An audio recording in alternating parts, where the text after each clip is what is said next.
but we actually have two people from Restoring Justice here who's also a mission partner at City Church. We have Drew Willie, who is the CEO. I said it right, by the way. Drew Willie, who's the CEO, and then Kevin Coker, who is an attorney at Restoring Justice. So we're just going to have a conversation up here so people can get to know Restoring Justice more and what you guys do. So from an outsider's perspective, how would you let people know what Restoring Justice is? What's the work that you guys do? Yeah, thanks. Morning. Restoring Justice's mission was really built trying to get people to say yes to a question of, do Christians care about justice? So the hope is that the answer is yes. And if so, there's an inherent calling to gently restore justice. That requires identifying where injustice in this world is and move towards it. A few blocks from here in the Harris County Jail, there is a humanitarian crisis going on. Not my words, the sheriff who's the head of it. They're overcrowded. 80% of the people in there have mental health issues.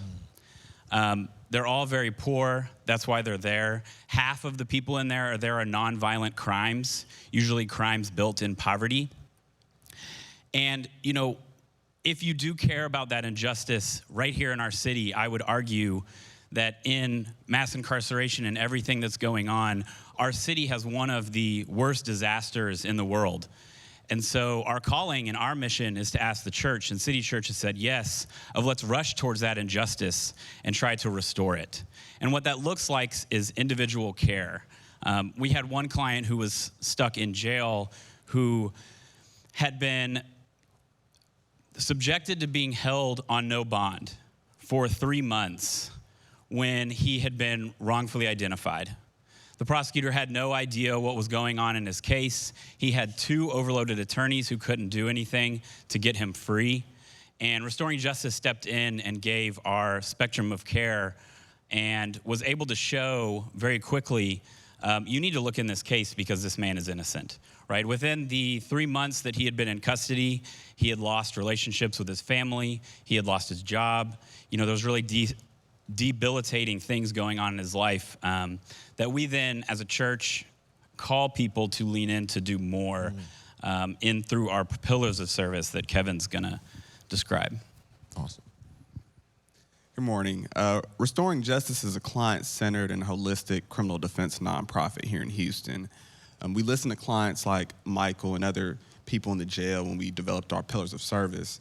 And we achieve our mission through 4 pillars of service. The first being trial-level, holistic, client-centered legal representation, social service, life-connecting resource connection through our holistic services department, helping clients with housing, mental health resources, and things of that nature.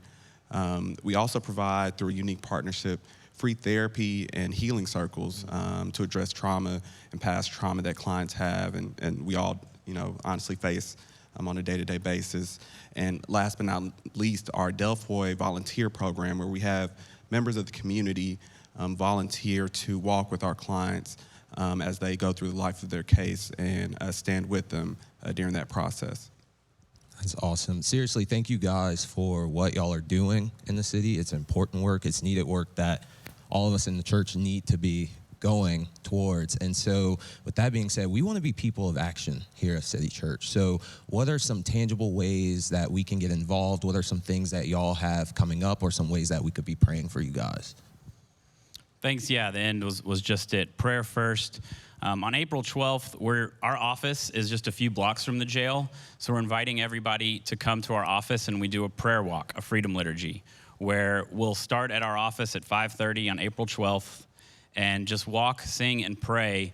Because when you're in front of the jail, if enough people come and we're loud enough, they can actually hear the singing and the prayers through openings in the top.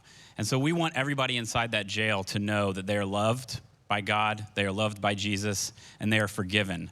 Not because of anything that they did, but because all of us are forgiven by Jesus as well. And so we invite y'all to come on April 12th to join us in trying to communicate that love to those inside Harris County Jail. That's awesome. Thank you guys so much. Let's give them a round of applause. And then also, They will be here after service, so highly, highly encourage you guys to connect with them. Grab one of these cards. You can get more information. They're on our welcome table and outside. And yeah, we're just really thankful. And this is what, when you support City Church, these are the things that we get to do and what we're supporting. So thank you guys so much for being here this morning, and thank you guys for what y'all do.